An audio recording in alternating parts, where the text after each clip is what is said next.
Yes. J'ai une amie qui me contacte. Elle me dit, Simon, elle dit, tu sais, quand j'ai vendu ma propriété, j'avais pas de courtier immobilier résidentiel. Tu sais, je me demande tu sais, c'est quoi qu'est-ce que tu aurais apporté, mettons, dans la vente, tu sais, comme que j'ai fait, tu sais. Puis là, elle me raconte un peu qu'est-ce qui s'est passé, tu sais. Puis elle a acheté un immeuble, tu sais, puis elle était comme la huitième à acquérir l'immeuble, tu sais. Puis ça faisait environ, ça faisait moins de 10 ans, dans le fond, là, que l'immeuble avait été construit. Disons que, tu sais, déjà là, il y a comme anguille sous roche. Là. Tu sais, on se pose des questions, puis, tu sais, fait qu'elle commence à le rénover, elle le met au goût du jour, tu sais, elle le décore, puis tout ça, puis elle rénove, tu sais, elle finit le sous-sol. Tu sais, le sous-sol n'était pas fini, elle finit le sous-sol. Puis là, elle reçoit des amis, tu sais, à souper, puis à un moment donné, la voisine, elle sort, puis après un sifflet, puis elle siffle. Ben, elle n'arrête pas. Tu sais, puis elle siffle, puis elle siffle. Puis après ça, ben, elle prend un marteau, puis elle tape sur le deck, tu sais. Puis là, elle lui demande, ben, pourquoi tu fais ça? Puis elle dit, ben, je solidifie mon deck, tu sais. Puis elle continue, puis elle tape, puis elle tape, puis elle tape.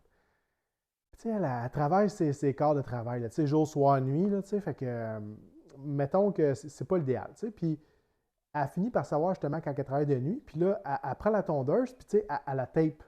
Elle tape le gaz avec du duct tape, puis elle la craint, puis elle la laisse marcher toute la journée. Puis même qu'en plus de ça, quand il n'y a plus d'essence, elle va remettre de l'essence dans la tondeuse, tu sais, pour être sûr qu'elle dorme, tu sais, comme correctement toute la journée. Là, ouais.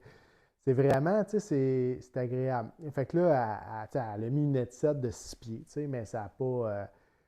la situation s'est juste comme empirée. Fait que, honnêtement, elle dit, tu sais, Simon a dit, moi, je voulais pas faire affaire avec un courtier immobilier, compter toute mon histoire, tout ça, je voulais vendre par moi-même, tout seul, puis, tu sais, elle a réussi, là, elle a vendu, puis c'est correct. Elle voulait juste arriver dans son argent avec son montant d'hypothèque, les rénovations.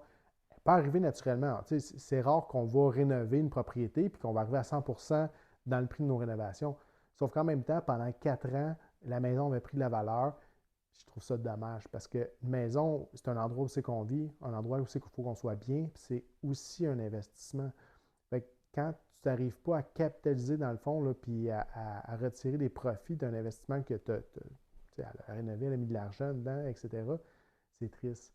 Puis finalement, l'autre personne après qui a emménagé, ben, elle n'avait pas, elle avait pas le même travail, fait que c'était correct. Là, elle était comme assez calmée. Fait qu'elle a réussi à faire la transaction par elle-même sans courtier.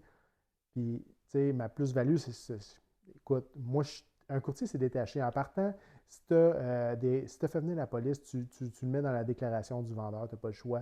Puis si tu n'as jamais appelé la police, ben, tu peux expliquer que tu t'entends dans la déclaration du vendeur, tu peux indiquer, mettons, je ne m'entends pas bien avec la voisine. Tu l'as signalé. Puis c'est toi par rapport à elle, c'est pas le nouvel acheteur. Puis comme ça, si, mettons, pendant les visites, elle est là, puis qu'elle prend son sifflet passif, ben, tu sais, on l'a déclaré, tu sais, puis c'est vraiment une situation qui est particulière.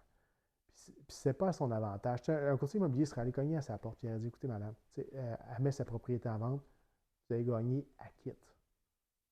Est-ce que vous aimeriez un jour obtenir le meilleur prix pour votre propriété? Ben, c'est dans votre intérêt, justement, là, de laisser passer le temps, les visites, tout ça, puis de faire en sorte qu'elle obtienne le meilleur prix pour sa propriété. Parce que pour vous, c'est une plus-value. C'est d'essayer d'aller chercher, mettons, qu'est-ce que les gens ils veulent aussi. Là. Ça fait partie du travail d'un courtier immobilier, c'est de la médiation. Fait que parfois, un courtier, c'est nécessaire dans une transaction. Et plus que parfois, je dirais même toujours.